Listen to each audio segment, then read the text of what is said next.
बिस्मिल्लाहिर्रहमानिर्रहीम। अस्सलाम वालेकुम स्टूडेंट्स, आज हम chapter number 3 forces and motion के कंसेप्चुअल क्वेश्चन डिस्कस करने जा रहे हैं। First question is, if you are riding on a train that speeds past another train moving in the same direction on an adjacent track, it appears that the other train is moving backwards. Why?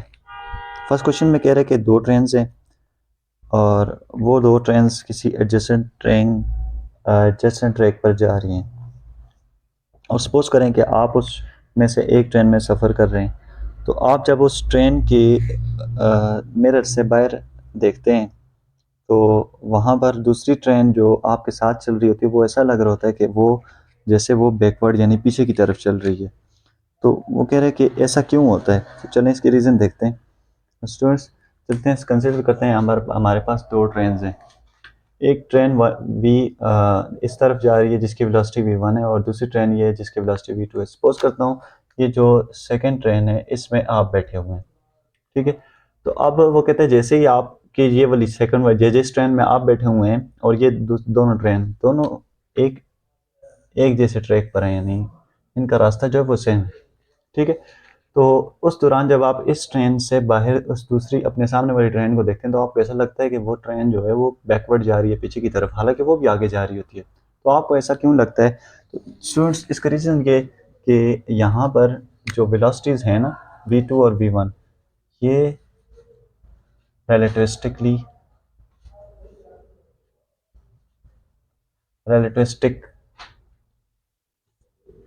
से क्या मुराद हमने पढ़ा था कि जो rest and motion होती हैं वो एक रिलेटिव टर्म्स हैं, यानी वो एब्सोल्यूट नहीं है। यानी आप किसी भी बॉडी पर को कहें कि वो रेस्ट पर है तो ज़रूरी नहीं है कि वो आपके लिहाज से रेस्ट पर हो, या ज़रूरी नहीं है कि वो किसी और ऑब्जर्वर के लिहाज से भी रेस्ट पर हो। अब वो किसी और ऑब्जर्वर के लिहाज से मोशन में भी हो सकती है। तो यहाँ पर देखें, जब आप सपोज करें स्टार्ट में जो वेलोसिटी v1 है v2 के इक्वल है, तो दोनों की वेलोसिटी यूनिफॉर्म हुई। अब यूनिफॉर्म्स हैं तो उस वक्त आपको ऐसा लगेगा कि जैसे आप रेस्ट पर हैं और सामने वाला बंदे जो ट्रेन में दूसरे बंदे बैठे होंगे वो भी आपको रेस्ट पर लगेंगे, क्योंकि दोनों की वेलोसिटी यूनिफॉर्म है। अब जैसे ही वो कह रहा है, क्वेश्चन में दे रहा है कि जिस ट्रेन में आप बैठे होंगे उसकी वेलोसिटी सपोज करें कि वो ज़्यादा हो जाती है और दूसरी ट्रेन की वेलोसिटी आपके मुकाबले में कम है, तो आप जब उस ट्रेन से बाहर देखते हैं तो आपको दूसरी ट्रेन जो है वो बैकवर्ड नजर आती है। इसकी रीज़न क्या है? This reason is what the reason is that कि यहाँ पर जो वेलोसिटीज़ हैं वो रिलेटिविस्टिकली मेजर होती हैं, यानी जो है आप यहाँ पर रिलेटिविस्टिक फैक्टर लेकर आते हैं, यानी एक्चुअल में क्या हो जाता है कि आपकी वेलोसिटी जो है वो इंक्रीज हो जाती है इस डायरेक्शन में, ठीक है। तो आप जब बाहर देखेंगे तो दूसरी की वेलोसिटी आपके लिहाज से कम है, यानी मैं यहाँ पर कंडीशन ले रहा हूँ कि जो v2 है जिसमें आप बैठे होंगे उसकी वेलोसिटी v1 से ग्रेटर है। तो पीछे वाली जो दूसरी ट्रेन है v1 वाली वो आपको बैकवर्ड होती हुई नजर आएगी बिकॉज ऑफ रिलेटिविस्टिक टर्म्स। तो यहाँ से आप चेंज इन वेलोसिटी, जो अब जो वेलोसिटी यहाँ से आएगी वो रिलेटिविस्टिक होगी, वी रिलेटिविस्टिक कहेंगे। तो वो कैसे फाइंड आउट होगी? आपकी जो वेलोसिटी है v2 उसमें से v1 को माइनस कर लें तो ये यहाँ से रिलेटिविस्टिक वेलोसिटी निकल के आ जाएगी, ठीक है। Now next question is, can the velocity of a body reverse the direction when the acceleration is constant? If you think so, give an example. Question में कहता है कि क्या ऐसा हो सकता है कि आपकी वेलोसिटी क्या ऐसा हो सकता है कि बॉडी की वेलोसिटी जो है वो रिवर्स हो जाए डायरेक्शन वाइज, लेकिन उसकी एक्सेलरेशन क्या रहे? कांस्टेंट रहे। अगर ऐसा है तो आप इसको एक एग्जांपल दें। नाउ स्टूडेंट्स, ऐसा हो सकता है कि आपकी जो बॉडी की वेलोसिटी है वो वेलोसिटी की डायरेक्शन रिवर्स हो जाए लेकिन एक्सेलरेशन जो है वो कांस्टेंट हो जाए। इस केस में होता है जब आप किसी भी बॉडी को सपोज करें कोई बॉडी है और उस बॉडी को यूं वर्टिकली अपवर्ड फेंकते हैं, ठीक है। तो कुछ इस पॉइंट पर सपोज करें यहाँ पर आ जाती है। अब बॉडी जाते हुए ऊपर कोई वेलोसिटी ले रही है और वो इस वेलोसिटी की डायरेक्शन अपवर्ड है, ठीक है। अब बॉल ऊपर जाएगी और कुछ देर रुकेगी और रुकने के बाद वही बॉल अब वापस आएगी, ठीक है। तो वापस आते हुए उसकी वेलोसिटी की डायरेक्शन तो डाउनवर्ड है। अब देखें इस केस में ऊपर जाते हुए वेलोसिटी की डायरेक्शन अपवर्ड और दूसरे केस में वेलोसिटी की डायरेक्शन डाउनवर्ड। तो उसने यही केस लिया कि आपको अगर वेलोसिटी की डायरेक्शन क्या हो जाए? रिवर्स हो जाए। अब वेलोसिटी की डायरेक्शन तो रिवर्स हो गई है, तो क्या कहते हैं वहाँ पर एक्सेलरेशन जो है वो कांस्टेंट होगी। तो स्टूडेंट यहाँ पर आंसर है यस, यहाँ पर एक्सेलरेशन कांस्टेंट होगी। अब देखिए जाते हुए जो है बॉडी वेलोसिटी अपवर्ड लेकर जा रही है और एक्सेलरेशन वहाँ पर ए विल बी इक्वल्स टू जी, और वो है 9.8 मीटर पर सेकंड स्क्वायर ऊपर जाते हुए। और जब वो बाल वापस आती है तब भी तो वो acceleration A is equals to G 9.8 meter per second square की मैग्नीट्यूड रखकर आ रही है। तो इसका मतलब है जाते हुए बॉडी की वेलोसिटी अपवर्ड है तो एक्सेलरेशन वही है, और वापस आते हुए बॉडी की वेलोसिटी जो है वो डाउनवर्ड है तो एक्सेलरेशन फिर भी वही है, कांस्टेंट है। तो इसका मतलब है जब हम किसी भी बॉडी को अपवर्ड फेंकते हैं तो उस वक्त जब बॉडी अपवर्ड जाकर वापस आती है तो वेलोसिटीज की डायरेक्शन जो है वो रिवर्स हो जाती है, लेकिन acceleration due to gravity constant ही रहती है। सो नेक्स्ट क्वेश्चन पे चलते हैं। When you stand still on the ground, how large a force does the ground exert on you? Why does not this force makes you rise up in the air? कहता है कि जब आप suppose करें कि या आप जब भी ग्राउंड पे खड़े होते हैं तो ग्राउंड जो है आप पर कितना फोर्स एक्सर्ट करता है, और अगर वो आप पर कोई फोर्स एक्सर्ट करता है तो वो ये फोर्स आपको ऊपर एयर में क्यों नहीं राइज अप करती, तो उसकी रीज़न दें। स्टूडेंट्स यहाँ से समझते हैं। देखें सपोज करें यहाँ पर ये ग्राउंड है और इस पर आप खड़े हैं, ठीक है। अब इस ग्राउंड जो है वो आप पर फोर्स लगाता है, ठीक है। तो यूं ऊपर की तरफ फोर्स लगाता है, मैं से एफ जी कह लेता हूँ, F exerted by the ground. अब स्टूडेंट्स ये फोर्स आपको पता है कि ये फोर्स आपको ऊपर नहीं लेकर जाएगी। क्यों नहीं लेकर जाएगी? क्योंकि आपने न्यूटन थर्ड लॉ पढ़ा हुआ है कि जितना ग्राउंड आप पर फोर्स लगाएगा तो उसी के ऑपोजिट डायरेक्शन में ये बॉडी भी, यानी वो जो आप या कोई भी बॉडी है वो भी उतनी डायरेक्शन में लगाएगी, उतनी ही मैग्नीट्यूड की फोर्स लगाएगी, लेकिन वो मैग्नीट्यूड ऑफ फोर्स जो है वो या डायरेक्शन ऑफ फोर्स जो है वो ऑपोजिट होगी यहाँ पर। तो इसका मतलब है कि जितना फोर्स न्यूटन थर्ड लॉ के मुताबिक ग्राउंड लगा रहे उतना ही फोर्स वो बॉडी भी लगाएगी, लेकिन क्योंकि ये दोनों फोर्स एक दूसरे के ऑपोजिट इन डायरेक्शन है तो इस वजह से इसके साथ नेगेटिव साइन आ जाएगा। तो इसी वजह से ये फोर्स हमें ऊपर राइज नहीं करती, क्योंकि दोनों फोर्सेस की मैग्नीट्यूड न्यूटन थर्ड लॉ के मुताबिक क्या होंगी? सेम होंगी। Next question is, a man standing on the top of a tower throws a ball vertically upward with certain velocity. He also throws another ball vertically down with the same speed, neglecting air resistance. Which ball will hit the ground with higher speed? Students, इस question को मैं board पर आपको समझा देता हूँ। Now students suppose करें वो कह रहा है कि एक बंदा है, और सपोज करें ये बिल्डिंग है और वो कहता है इस बिल्डिंग पर एक बंदा खड़ा हुआ है। अब उस बंदे के दोनों हाथों में दो बॉल्स हैं। एक बॉल को वो डायरेक्टली यूं वर्टिकली नीचे फेंकता है और वो ग्राउंड को आकर हिट करती है, और दूसरी बॉल को वो कहता है यूं अपवर्ड फेंकता है, और अपवर्ड फेंकने के बाद फिर वो ग्राउंड को जो वो बॉल आकर हिट करती है। अब इस क्वेश्चन में कह रहे हैं कि आप ये बताएं अगर आपने इस ये दो केसेस दोनों लिए इनमें एयर रेजिस्टेंस को निगलेक्ट कर लें तो कौन सी बॉल ग्राउंड को हायर स्पीड के साथ हिट करेगी? तो स्टूडेंट्स इसका आंसर ये कि मैं सपोज करता हूँ ये बॉल ए है और ये वाली बॉल बी है। अब जब वो बॉल ए को ऊपर फेंकता है और फिर वो नीचे आती है, और बॉल बी को डायरेक्टली नीचे फेंकता है, तो वो कहते हैं इन दोनों में से बताएं कि कौन सी बॉल जो है वो हायर स्पीड के साथ ग्राउंड को हिट करेगी। तो स्टूडेंट अगर हमने एयर रेजिस्टेंस को नेगलेक्ट किया हुआ है तो बोथ द बॉल यानी स्पीड ऑफ बॉल ए वो इक्वल होगी स्पीड ऑफ बॉल बी के, यानी दोनों बॉल ग्राउंड को सेम स्पीड के साथ हिट करेंगे। नाउ स्टूडेंट्स अभी आपको ये समझ नहीं आ रहा होगा शायद, तो चलें हम इसको मैथमेटिकली प्रूव करते हैं कि क्या ऐसा वाकई होता है। तो चलें स्टूडेंट्स अपनी फिगर में कुछ चेंजेस कर लेते हैं। यहाँ पर देखें जो पहली बॉल ए को यहाँ से ऊपर फेंके उसकी जब वो ऊपर तक जाती है तो वो कुछ हाइट ले लेती है, मैं उसे कह लेता हूँ h1। अब ग्राउंड जहाँ से बॉल फेंकी वहाँ से लेकर ग्राउंड तक की हाइट को मैं h कह लेता हूँ।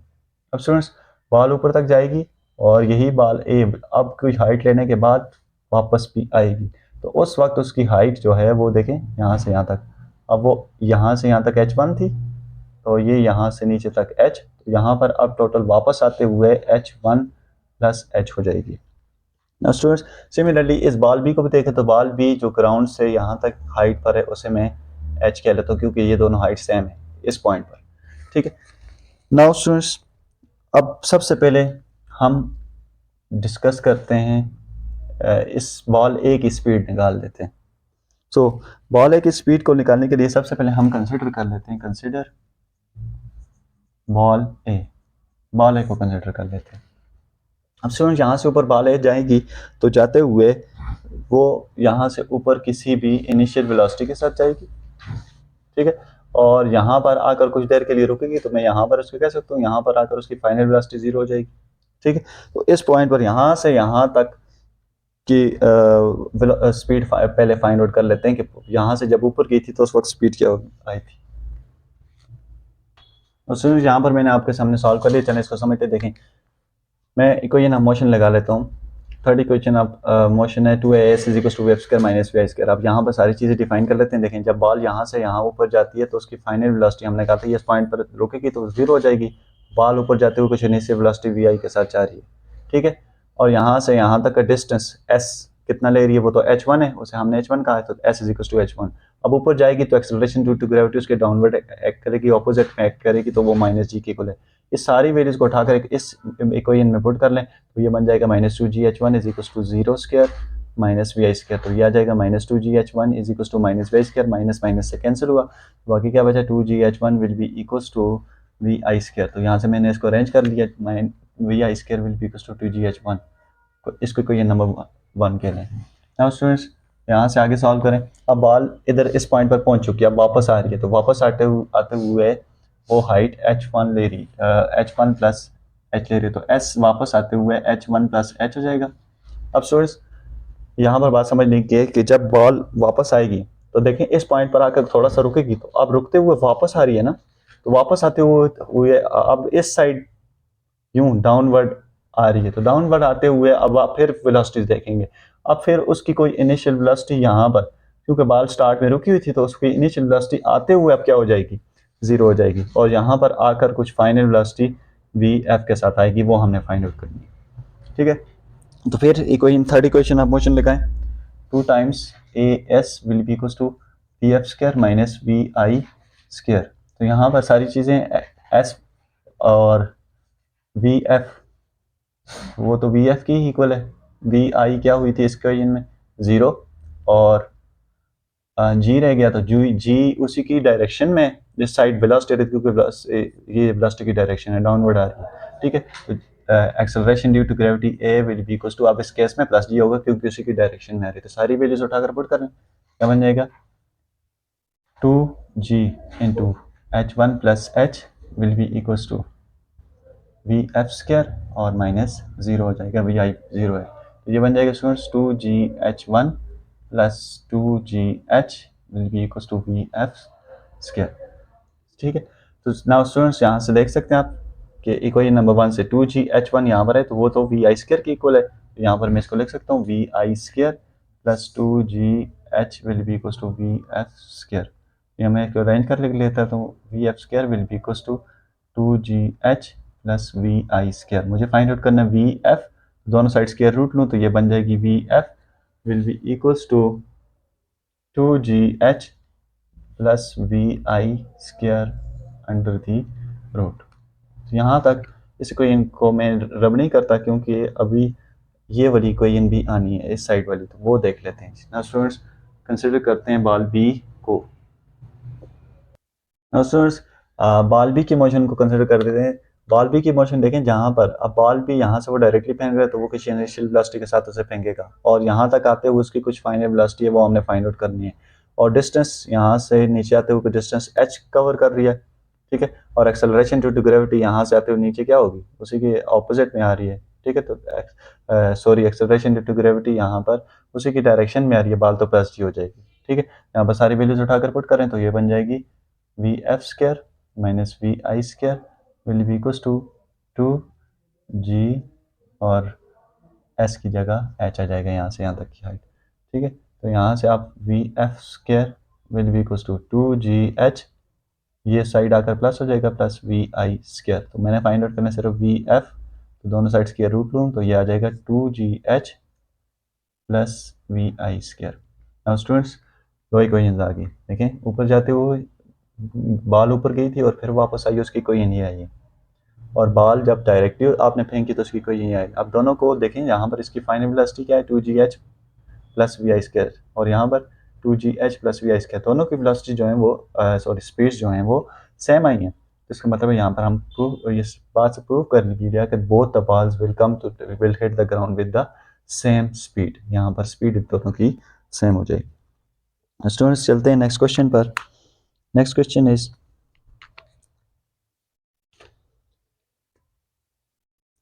the cricket coach explains that the follow through with the shot will make the ball travel a greater distance. Explain the reasoning in terms of impulse momentum theorem.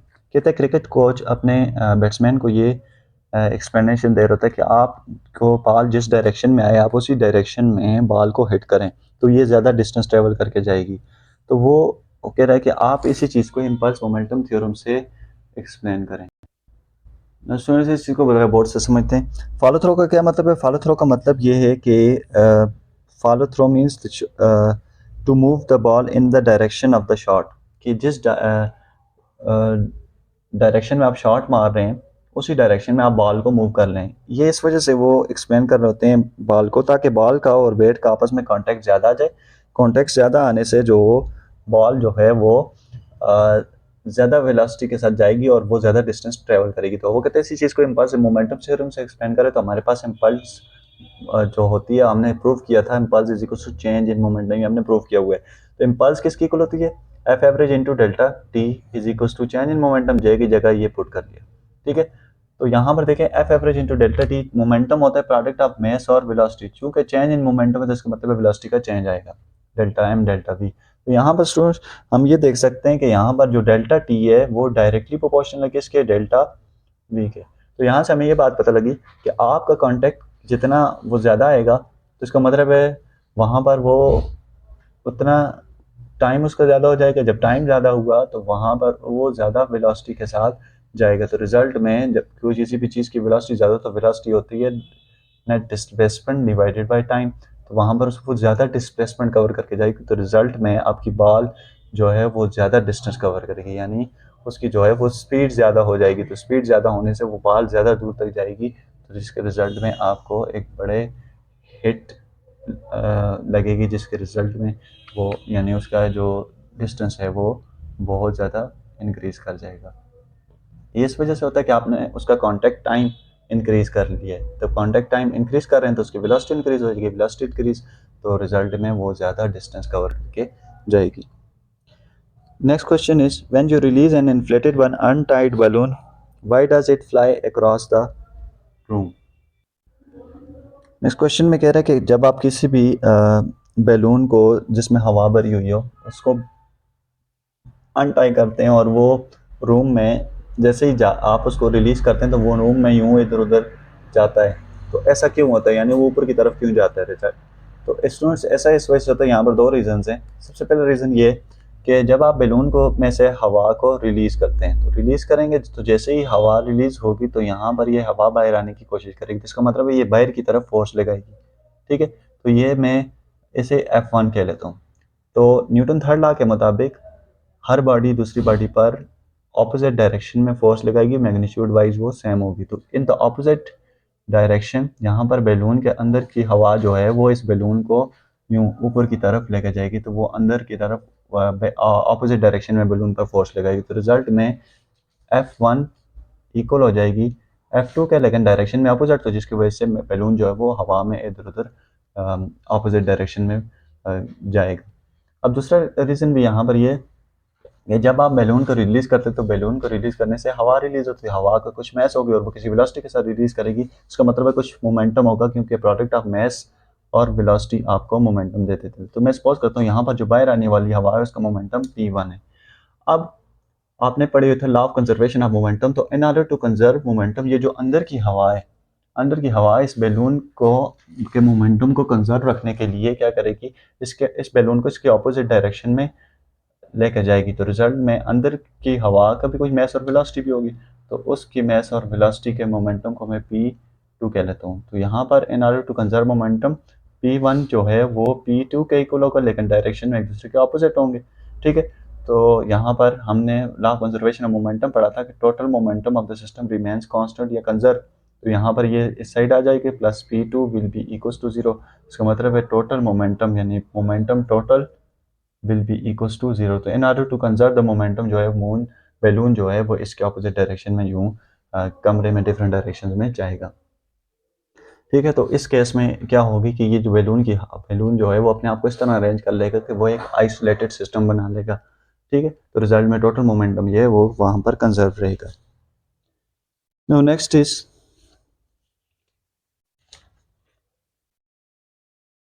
Modern cars are not rigid but are designed to have crumple zone that collapse upon impact. What is the advantage of this new design?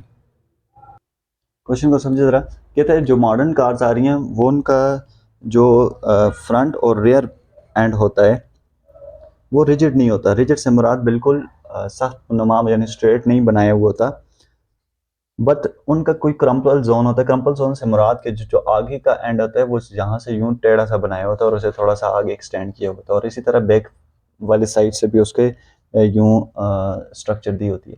और वो कहते हैं ऐसा क्यों होता है, इस चीज़ design को यूज़ करने का फ़ायदा क्या है। अब स्टूडेंट्स इस डिज़ाइन को यूज़ करने का फ़ायदा ये कि हमने एक चीज़ पढ़ी हुई थी, देखें कि J is equal to impulse is equal to F average to delta T. तो यहाँ से एफ एवरेज को डिफाइन करो तो एफ एवरेज डेल्टा टी को दोनों साइड डिवाइड कर ले, तो मैं जे को हटा देता हूँ यहाँ से, F average will be equal to 1/डेल्टा T.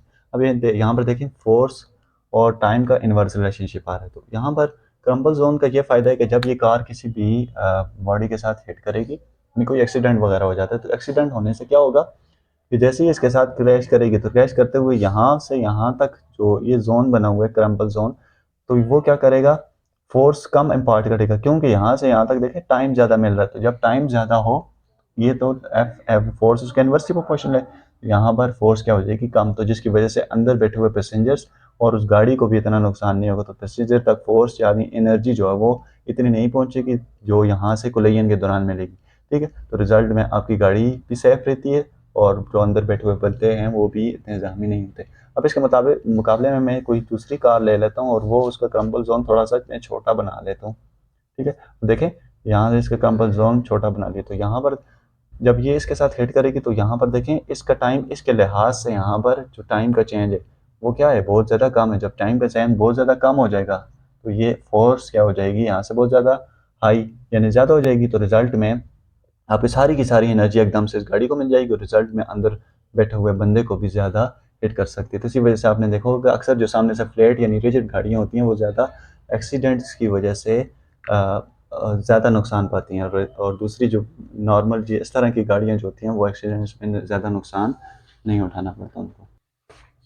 Next question is An aeroplane, while traveling horizontally, dropped a bomb. When it was exactly above the target, the bomb missed the target. Now, students इसको समझते suppose करते हैं कि यहाँ पर कोई aeroplane है, ठीक है, और वो एरोप्लेन वो कहता है सपोज करें ये उसका टारगेट है और उस टारगेट पर वो आकर एग्जैक्ट वो बम फेंकना चाहता है, लेकिन वो कहता है ये इस टारगेट को मिस कर लेता है। तो ये मिस क्यों करता है, इसकी रीज़न क्या है। तो एक्चुअल में जब वो एरोप्लेन यूं इस तरफ जा रहा होगा तो बम भी तो जाहिर है उसमें उसी वेलोसिटी के साथ इस तरफ आगे की तरफ जा रहा होगा।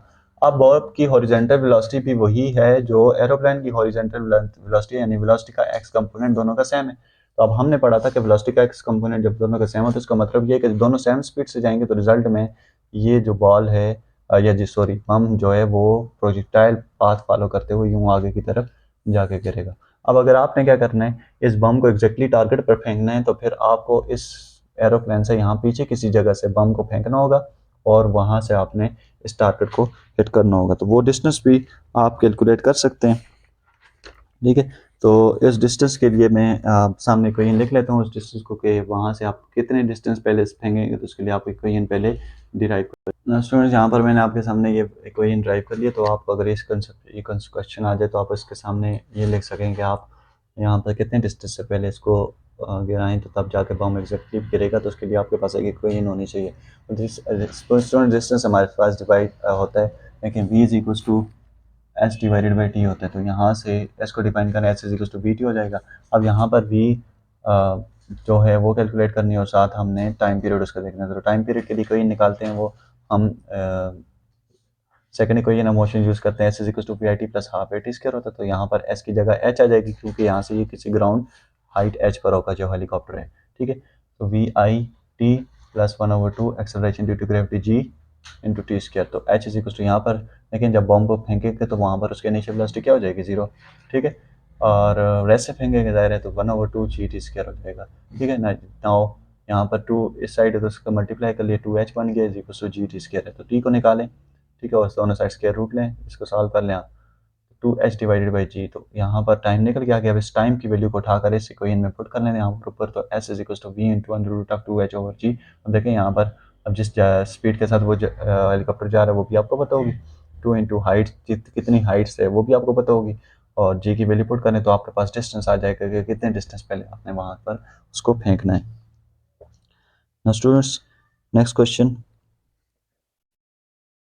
why we can hit a longer sixer in a cricket match rather than if we toss a ball for ourselves। कहते हैं हम क्रिकेट में एक लंबा सिक्स क्यों लगाते हैं अगर हम उस बॉल को क्रिकेट बैट से हिट करें, इसके बजाय हम खुद अपने हाथों से उस बॉल को हिट करें। तो यहाँ पर क्वेश्चन को समझते, कहते हैं कि दो बॉल हैं, सपोज करें एक बॉल आपने हाथ से यूँ फेंकी और दूसरी बॉल को आप क्रिकेट की सामने बॉलर आता है और वो आप पर बॉल करते हैं और बॉल करने के बाद आप उसको हिट करते हैं। तो उस वो कहते हैं जब आप बैट के साथ मारेंगे ना बॉल को, तो उस वक्त वो बॉल जो है वो ज़्यादा डिस्टेंस कवर करके जाएगी, जबकि आप बॉल को खुद अपने हाथों से फेंके तो वो इतना डिस्टेंस कवर करके नहीं जाएगी। तो इसकी रीज़न क्या है, इसकी रीज़न ये है स्टूडेंट, जब हम बॉल को बैट के ज़रिए मारते तो उस वक्त बॉल के पास उसके वक्त बॉल के पास मोमेंटम होगा जो उसे मैं पी ऑफ बॉल कहूँगा, क्योंकि बॉल की कुछ मैस और उसकी वेलोसिटी भी होगी। सिमिलरली अब जब आप बैट से हिट करेंगे तो बैट के पास भी उसका मोमेंटम होगा, ठीक है। तो बैट का मैस और वेलोसिटी उसका मोमेंटम है। तो यहाँ पर दो तरह के मोमेंटम्स इंक्लूड हो रहे हैं, यानी टोटल मोमेंटम जो वो सम ऑफ बॉल प्लस बैट होगा। तो यहाँ पर टोटल मोमेंटम बॉल और बैट का बहुत ज़्यादा होगा, तो रिजल्ट में किसी का मोमेंटम ज़्यादा हो, प्रोडक्ट ऑफ मैस और वेलोसिटी ज़्यादा, तो वो बॉल ज़्यादा मोमेंटम लेकर जाएगी, तो रिजल्ट में उसका डिस्टेंस जो है वो ग्रेटर होगा। अब यही कंडीशन कुछ और कर लेते हैं। वो कहते हैं कि अगर इसी बॉल को आप अपने हाथ के ज़रिए फेंके, यानी हैंड के ज़रिए फेंके, तो वो कम डिस्टेंस ट्रेवल करके जाती है। क्यों? क्योंकि इस वजह से कि इस दौरान भी आप देखें जब आप बॉल को फेंकेंगे तो यहाँ पर आपके पास फिर दो मोमेंटम होंगे, एक हैंड का और दूसरा उस बॉल का जो वो आगे लेकर जाएगी, ठीक है। तो अब इस केस में total momentum will be the sum of what, momentum of hand plus momentum of ball. अब यहाँ पर देखें, आप हैंड का मोमेंटम उतना नहीं है जितना यहाँ पर बैट का था, सिमिलरली यहाँ पर बॉल का मोमेंटम उतना नहीं है जितना यहाँ पर था, तो यहाँ पर टोटल मोमेंटम जो है वो कम आएगा as compare to total momentum in case of bat and ball, और यहाँ पर total momentum in case of bat and hand and ball जो है वो कम आएगा। तो रिजल्ट में ये मोमेंटम कम होगा, जब मोमेंटम कम तो ये वाला डिस्टेंस भी स्मॉलर होगा। तो इसी वजह से आपके उस केस में हम जब आप बॉल को डायरेक्टली फेंकें तो वो ज़्यादा डिस्टेंस ट्रेवल करके नहीं जाती। स्टूडेंट्स, इसमें वो कह रहा है कि आपने क्या करना है, angle of projection find out करना है जिसमें काइनेटिक एनर्जी ऑफ समिट दी हुई है इक्वल है 1/4 of kinetic energy of point of projection. देखिए इसमें प्रोजेक्टाइल मोशन वाला कंसेप्ट दिया हुआ है। कहते सपोज करें मैं कहता हूँ यहाँ से प्रोजेक्टाइल मोशन किसी भी एंगल थीटा के साथ फायर होती है, तो उस वक्त वो यहाँ से उसके जो इनिशियल वेलोसिटी उसे मैं कहता हूँ, अब वो किसी इनिशियल वेलोसिटी वी आई के साथ जा रही, वी नॉट के साथ जो हमने की थी, ठीक है। अब यहाँ पर उसकी काइनेटिक एनर्जी वो कह रहे हैं इस पॉइंट पर kinetic energy point of projection वाली, तो यानी प्रोजेक्शन लेवल से जहाँ से वो स्टार्ट करती है इसे प्रोजेक्शन पॉइंट ऑफ प्रोजेक्शन भी कहा था। तो यहाँ पर kinetic energy point kinetic energy of projection हो जाएगी। अब वो कहता है जब इस पॉइंट पर जाती है तो यहाँ पर जो काइनेटिक एनर्जी डिफाइन होती है, काइनेटिक एनर्जी समिट का हुआ है, वो कंडीशन दे रहे जो काइनेटिक एनर्जी समिट है वो इक्वल है 1/4 of kinetic energy of point of projection के, ठीक है। तो ये कंडीशन दे रहे हैं।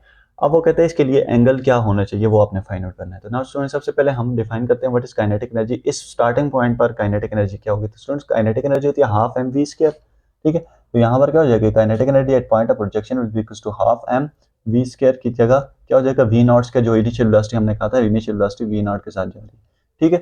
तो आप हाईएस्ट पॉइंट पे जाएगी तो आपको पता है जब हाईएस्ट पॉइंट पे जाती है तो यहाँ पर वेलोसिटी का सिर्फ और सिर्फ एक्स कंपोनेंट रह जाता है, वाई जीरो हो जाता है क्योंकि बॉडी अब ऊपर नहीं जा रही, अब डाउनवर्ड मोशन स्टार्ट करेगी तो कुछ देर के लिए रुकेगी तो वहां पर वाई कंपोनेंट उसका जीरो हो जाएगा। तो हम आपने समिट पॉइंट भी कहा था, तो एट काइनेटिक एनर्जी समिट क्या हो जाएगी 1/2m।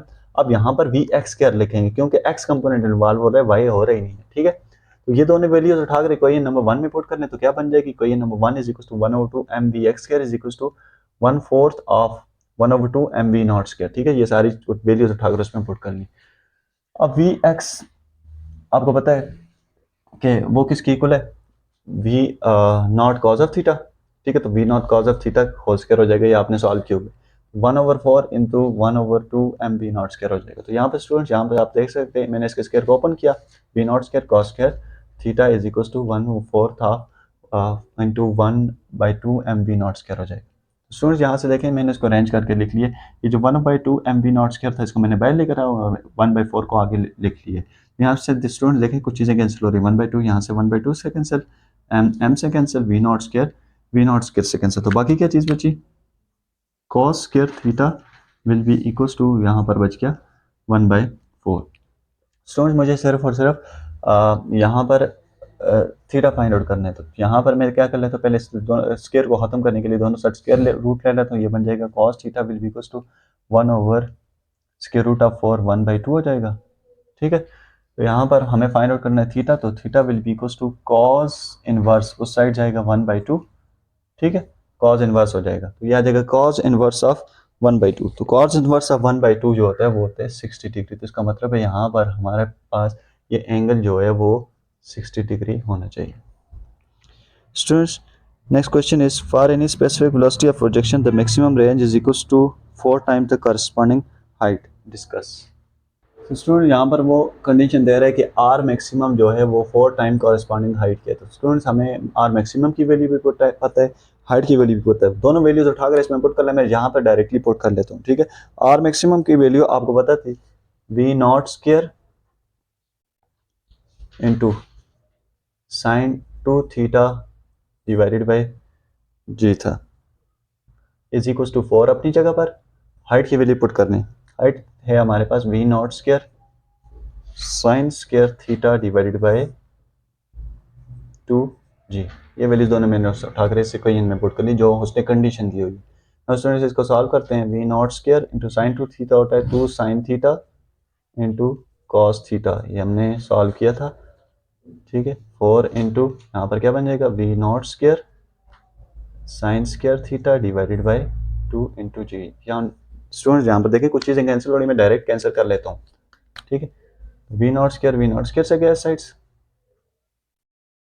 और जो 2 है यहाँ पर इस 2 2 ज़र 4 हो जाएगा, यहाँ पर 2 बचेगा, साइन थीटा इसके स्क्वायर से कैंसिल और जी यहाँ से कैंसिल, ठीक है। तो बाकी जो चीज़ें बच गई हैं वो लिख लेते हैं, यहाँ पर ऊपर बच गया कॉस थीटा और इधर बच गया 2 बचा एक, और आगे बचा साइन का एक कैंसिल हुआ साइन थीटा और यहाँ से नीचे 2, तो ये 2 फिर इधर मैं लिख लेता हूँ, ये 2 2 से भी कैंसिल, तो यहाँ पर स्टूडेंट बचा cos theta will be equals to sine theta, ठीक है। तो यहाँ पे मैं कॉस को साइड लेकर चले जाता हूँ, ये बन जाएगा sine theta divided by cos theta is equals to यहाँ बच जाएगा पीछे 1, ठीक है। नाउ साइन बाई कॉस किसकी इक्वल होता है, वो तो होता है टेन ऑफ थीटा, ठीक है। मैं इसको अरेंज करके लिखता हूँ, tan theta will be equals to 1, so theta will be equals to tan inverse of 1, so theta will be equals to tan inverse of 1 जो होता है वो हमारे पास 45 डिग्री की इक्वल होता है। तो यहाँ से हमारे पास इसका एंगल जो आ जाएगा वो आ जाएगा कि R will maximum 4 times corresponding height की इक्वल होती है किस एंगल पर, 45 डिग्री के एंगल पर, ठीक है। नाउ स्टूडेंट्स इसका चैप्टर का conceptual question last, what is the angle for which maximum height reach and the corresponding range are equal. आपने फाइंड आउट करना है एंगल जिसमें वो कहता है मैक्सिमम हाइट जो है वो करस्पॉन्डिंग रेंज के इक्वल है, तो किस एंगल पर वो दोनों इक्वल होंगी, ठीक है। तो स्टूडेंट्स प्रूव करते हैं यहाँ से, वो कहता है मैक्सिमम हाइट जो है वो एच मैक्सिमम इक्वल है इसके रेंज की, ठीक है। तो उस वक्त आपने इसकी वैल्यूज किस एंगल पर है वो आपने फाइंड आउट करना है। तो यहाँ से स्टूडेंट्स फिर पुट कर लें, एच की मैक्सिमम की वैल्यू हमने पढ़ी हुई है, वो है जी V not square sine square theta divided by 2g, और आर मैक्सिमम की वैल्यू वो भी हमें पता है, V not square sine 2 theta divided by G. यहाँ से फिर इसको ओपन करें, V not square sine square theta divided by 2g हो जाएगा, इज इक्वल टू, यहाँ से इसको ओपन करें, V not square 2 sine theta into cos of theta divided by G. यहाँ से जो फिर कुछ कैंसिल हो रहा था वो पहले ही कैंसिल कर लेते हैं हम। यहाँ से वी नॉट स्क्वायर से गया जी, जी से गया, और यहाँ पर ये जो साइन थीटा है यहाँ पर इसके स्क्वायर से गया, तो बाकी क्या बचा, साइन थीटा डिवाइडेड बाई यहाँ पर 2 बचा, इज इक्वल्स टू, और वहाँ पर बचा 2 टाइम्स कॉज ऑफ थीटा। ठीक है, यहाँ से मैं इस 2 को उधर लेकर चले जाता हूँ, ये बन जाएगा sine of theta will be equals to 4 times cos of theta. तो कॉज को मैं इधर लेकर आ जाता हूँ, sine theta divide by cos of theta will be equals to, यहाँ पर बच जाएगा 4। तो sine theta divided by cos theta किसकी इक्वल होता है, tan of theta is equals to 4। मुझे फाइंड आउट करना है थीटा, तो theta is equals to ten उस साइड गया तो टेन इनवर्स हो जाएगा, टेन इनवर्स ऑफ 4, क्या बन जाएगा, theta will be equals to tan inverse of 4 हमारे पास होता है 76 डिग्री। तो इसका मतलब है कि आपकी एच मैक्सिमम इक्वल होगी आर के जब आपका एंगल जो है वो 76 डिग्री होगा। सो ये है हमारे क्वेश्चन, होपफुली यहाँ तक आपको क्लियर हो गया होगा। कोई क्वेश्चन है तो आप कमेंट में पूछ सकते हैं। मिलते हैं अपने नेक्स्ट वीडियो के साथ, तब तक के लिए अल्लाह हाफिज़।